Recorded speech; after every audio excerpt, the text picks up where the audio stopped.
Les types de recherche. La différenciation entre recherche quantitative et recherche qualitative donne lieu à différents types de recherche qui s'apparentent tantôt à l'une, tantôt à l'autre de ces deux approches.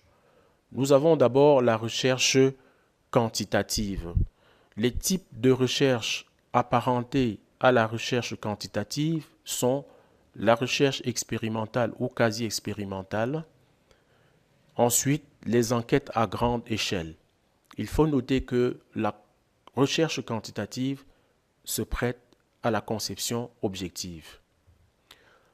La recherche qualitative, quant à elle, se prête à la conception subjective. Les types de recherche apparentés à la recherche qualitative sont la recherche-action et l'étude de cas. Qu'est-ce que la recherche qualitative?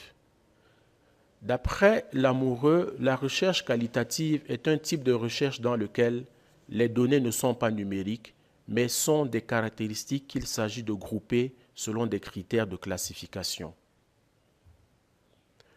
Exemple, un chercheur s'intéresse au phénomène des enfants de la rue dans la ville de Yaoundé. Dans un premier temps, il collecte les données, il descend dans les lieux fréquentés par les enfants, échange avec eux, se familiarise avec eux et enregistre leurs propos. Dans un deuxième temps, les données sont maintenant analysées et regroupées de façon thématique, à partir bien sûr du contenu verbal enregistré. Troisième étape dont le chercheur peut conclure que tous les enfants de la rue vivent les mêmes réalités, ne peut conclure, que tous les enfants de la rue vivent les mêmes réalités. Par contre, il peut se servir de ces données pour mieux cibler la réalité de certains sous-groupes et poser une hypothèse à vérifier ultérieurement. Le point de départ d'une recherche qualitative réside dans le fait que le chercheur observe. La considération de ces faits lui permet éventuellement de proposer une hypothèse. Cette construction théorique est formulée a posteriori. On parle donc d'un raisonnement inductif allant du particulier au général. L'approche ici est basée sur une appréhension compréhensible des phénomènes. Le but de la recherche qualitative est d'explorer le phénomène étudié. Une recherche qualitative se déroule habituellement dans le milieu de vie naturel des participants. Ces études sur le terrain ou participantes permettent aux chercheurs de se faire une idée de l'environnement culturel ou social des participants. Le chercheur observe sur le terrain les comportements quotidiens des personnes désignées. Dans la recherche qualitative, les connaissances antérieures relatives à la réalité ne sont pas assez établies pour permettre aux chercheurs d'élaborer d'avance un plan de recherche détaillé. Son plan émerge à mesure que l'étude progresse. Lorsque le chercheur commence à entrevoir des aspects significatifs de la situation qu'il observe. Le choix des participants. Ici, le chercheur ne forme pas un échantillon de participants représentatifs de la population. Il choisit plutôt certaines personnes de façon délibérée en fonction de ce qu'il veut explorer. Sur le plan de la relation du chercheur et des participants, le chercheur et les participants sont en interaction continuelle. La collecte des données et l'analyse. Le chercheur doit laisser place à une certaine subjectivité lorsqu'il mène une étude qualitative. Il doit se laisser guider par ses intuitions, ses impressions ou ce jugement. Ce travail d'observation à long terme a l'avantage de permettre de découvrir des éléments de la réalité qui seraient passés inaperçus. Les types de données collectées dans la recherche qualitative sont de formes diverses. Elles sont surtout narratives et visuelles. Dans une recherche qualitative, le chercheur doit être très prudent quand il envisage la portée des résultats obtenus par sa recherche. En effet, Le but ultime de ce type de recherche n'est pas d'obtenir des connaissances généralisables, mais plutôt de dégager un ensemble de connaissances spécifiques par rapport au phénomène étudié. La recherche quantitative. La recherche quantitative est un type de recherche dans lequel les données sont des mesures métriques, numériques, qu'il est possible d'analyser de façon statistique. Exemple, un chercheur s'intéresse au phénomène grandissant des femmes qui choisissent de travailler au bureau plutôt qu'à la maison. Au départ, le chercheur vérifie si ces informations s'appliquent à la majorité des femmes qui sont dans la même situation. Dans la première étape, c'est la collecte des données. Le chercheur construit un questionnaire pour recueillir les réponses d'un grand nombre de femmes choisies selon des caractéristiques qui représentent la population des femmes travaillant au bureau. Âge, nombre d'enfants, nombre et âge des enfants, situation matrimoniale, situation financière, obligation de travailler au bureau.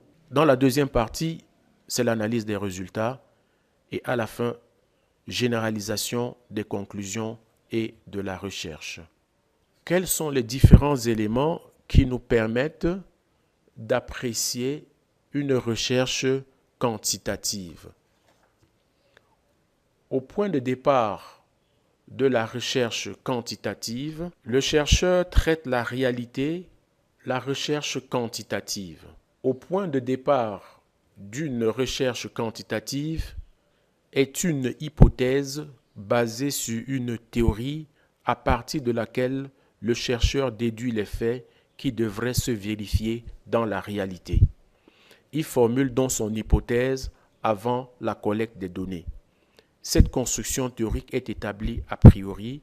On parle donc d'un raisonnement déductif allant du général au particulier. Le but de la recherche quantitative, c'est de traiter la réalité comme un ensemble d'éléments décomposables que le chercheur peut isoler pour les étudier.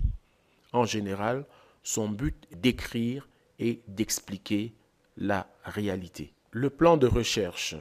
Le chercheur a comme point de départ une hypothèse basée sur une théorie. Sa recherche consiste à vérifier cette hypothèse dans la réalité en faisant une collecte de données.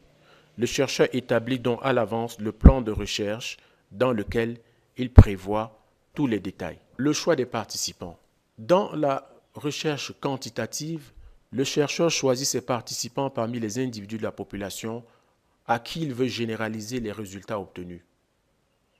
Il compose un échantillon aléatoire dont les caractéristiques se veulent représentatives de celles de la population concernée. Sur le plan des relations entre chercheurs et participants, on note une absence d'interaction.